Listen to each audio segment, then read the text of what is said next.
This class is concerned with the theory of bureaucracy. This is one of the classical theories. It can be put in place with theories like scientific management and the administrative theories of Fayol. So this would be the last of the big three of the classical approach to management. It was put forward by the German sociologist Max Weber, who saw bureaucracy as the ideal organizational form. Now, this is interesting because in his book, The Theory of Social and Economic Organizations, Weber proposed that bureaucracy was the most appropriate administrative form of organization to promote the efficient pursuit of organizational goals. So Weber was suggesting that bureaucracy is good. It's the ideal form of organization to promote efficiency and promote the organizational goals. Now this, of course, is in stark contrast to what we associate with bureaucracy nowadays. In everyday language, we describe something as bureaucratic almost as a term of abuse. It's an insult almost. Bureaucratic seems to have come to mean undue process. It means very long waiting times where many processes, unnecessary processes, are undertaken. Administrators have systems which involve a lot of paperwork or computer work which is unnecessary. Records are kept unnecessarily. It involves filing and retrieving information, and it's not efficient in our minds. And yet, to Weber, this was the ideal form of business organization. And I suppose every organization must have some degree of paperwork or computer work nowadays, filing and retrieving information and set procedures and processes. So to some extent, all organizations are bureaucratic. But we think of it nowadays as sometimes bureaucratic organizations as large, complex, and very inefficient organizations. Whereas Weber was suggesting that all organizations, large and small, the ideal form of business organization is bureaucratic. So the word has come to mean different things. Weber considered bureaucracies to have the following characteristics. He said they are highly specialized and based on their functions. Well, they are highly specialized. Bureaucracies tend to be aimed at a particular task. To complete the task, several procedures must take place perhaps, and these procedures must be signed off and agreed, and there must be some sort of checking mechanism to make sure that the procedures have been done correctly, and so on and so on. So they are highly specialized, and they are based on function. They're based on some particular set of tasks. They're also hierarchical. This means that they are well defined, and there is a chain of authority going all the way back perhaps to the managing director or the chairman or the CEO or whatever he or she is called. And the bureaucracy is a bit like a pyramid. It goes to the top. It goes to the apex. It goes to the CEO or whoever. That is the person where it starts. And I suppose that's the person where it ends as well. That's the person who requires information, and it goes down the system, and the information will filter its way back up through the organization. But it doesn't mean that the CEO is the only person who wants it. Bureaucracies may be there providing services to the public, and the public need access to the information, or procedures relating to many customers or many different people. They would need to have some sort of dealing with the bureaucracy, and the bureaucracy is designed to satisfy that function and to do it in this particular manner. Bureaucracies tend to be impersonal in the sense that duties are carried out according to set procedures rather than personal whims. So the bureaucracy almost has a life of its own. The task must be completed. As to who completes the task is irrelevant. The task must be completed. It's the task that is important. It is completing that part of the whole system that is important to keep the system moving.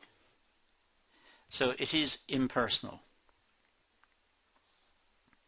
And there is status and authority within the bureaucracy, which is based on merit and qualifications to undertake the task. Efficient workers working within the bureaucracy, who perhaps have built up expertise in performing specific tasks, perhaps that expertise has been built up from learning by doing. They have done the task many, many times, perhaps thousands of times in their working life, and hence they are very skillful in performing those tasks. So the status and authority of the person within the bureaucracy is normally based on merit and qualifications. And bureaucracies tend to run like that. There is normally, within any aspect of the bureaucracy, there is normally some people who are particularly skillful about how the system works, and when there is a fault with the system, they are the ones who can most easily rectify the fault. So, status and authority. Now let's look at Weber on bureaucracies. Well, bureaucracies have the attribute of consistency. They have formal rules and procedures, and these are administered consistently. So the system will not work if it's not consistent. If the procedures are not followed exactly as set out, then the system will break down. So they maintain written records, and these reinforce the consistency of the administration. So at each level, they're taking responsibility for that level, and then they move the issue to the next, perhaps, department, and the next department will take responsibility from their own. There is consistency between them, that the paperwork that's necessary, or nowadays the communications, perhaps the computer communications, that it's necessary to move the task on must be completed, and it must be completed in a standard form so that the information can easily be retrieved. So there is consistency. There is also authority within the bureaucracy. It's based on position rather than personality. So the bureaucracy does not mind as to the status of the person. It minds as to the status of the person within the bureaucracy. It is that person's capacity to complete the task that is important. And the more skillful workers are the ones who presumably will be promoted within the bureaucracy, and they are the ones who have the authority. So it's not based on the personality of the workers. It's based on, or it should be based on, according to Weber, on their ability to maintain that level of the bureaucracy and process the tasks that are required of it, and do so consistently and efficiently.